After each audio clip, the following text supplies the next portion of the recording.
peringkat paling atas adalah Nabi Muhammad.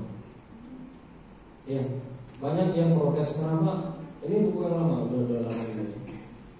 Jadi buku ini diprotes sama beberapa orang. Kok Nabi Muhammad sih? Kan kamu bukan orang Islam.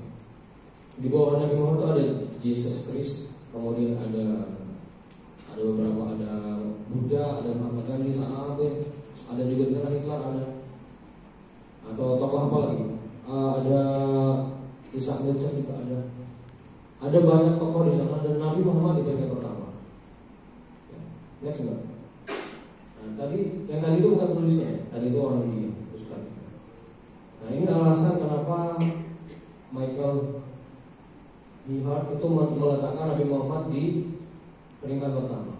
I would like to choose Jesus Christ because I am a Christian.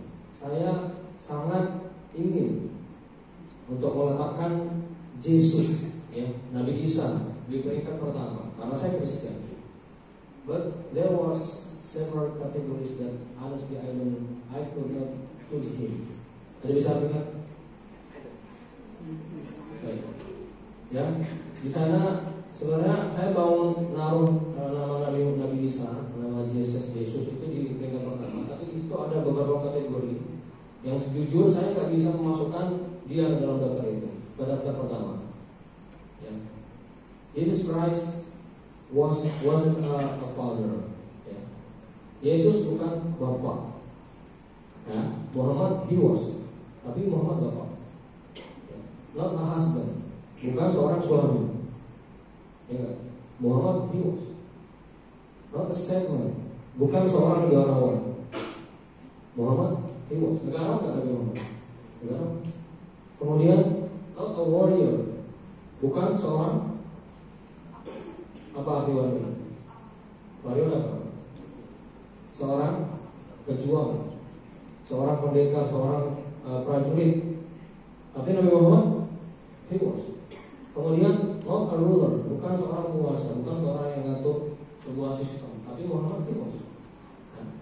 The greatest human being that has impacted the history in all honors and documented history had to be Muhammad.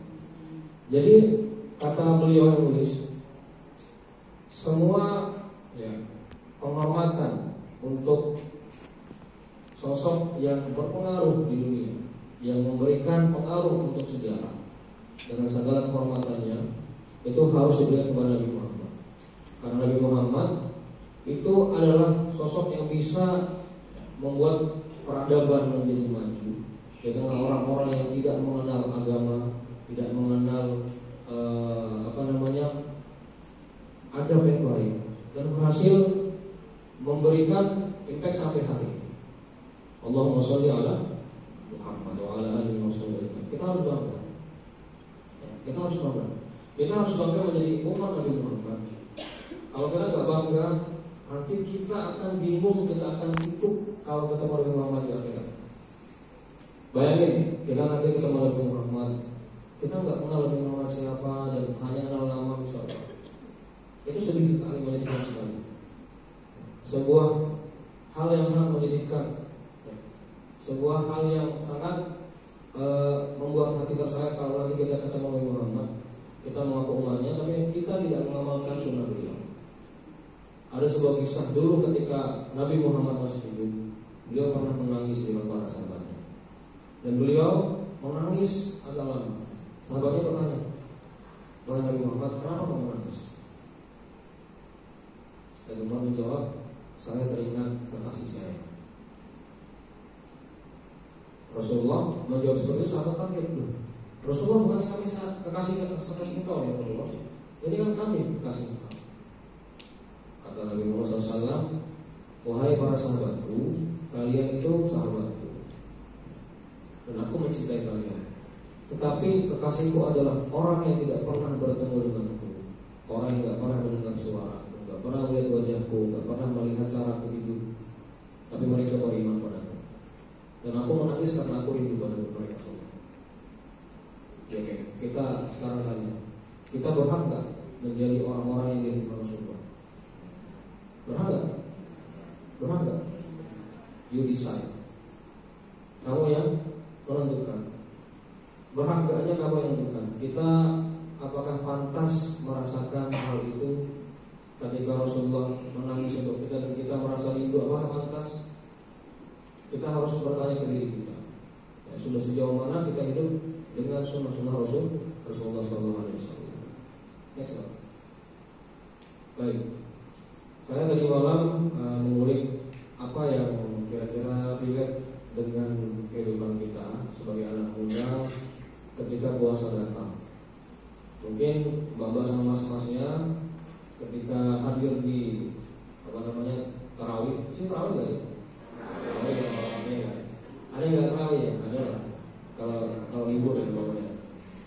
Jadi kalau kita hadir di majelis-majelis setelah tarawih, biasanya kan ada mubalik yang membacakan tutup, atau mas-masnya juga yang tutup ya? Ada yang tutup ya? Kadang-kadang. Kita ingin mengulik apa saja sih yang mungkin bisa kita evaluasi, karena kita di sini membahas mempelajari ilmunya agar Ramadanku ini bermanfaat. Ya. Oke, kita coba cari tahu apa saja yang membuat Ramadan kita merasa bermakna.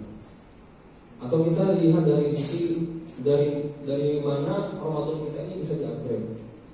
Kalau misalnya Ramadan ini adalah sebuah software, Ramadan yang terinstal di kita itu sejauh mana bisa memberikan impact ke diri kita, itu bagaimana cara mengupgrade.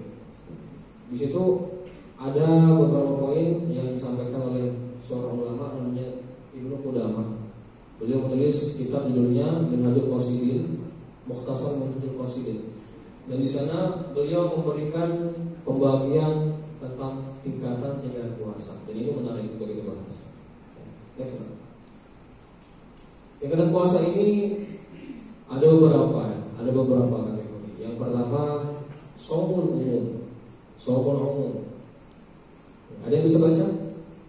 Wa amma shaumul umumi fa huwa kaful batni wal farji an qada'i syahwat.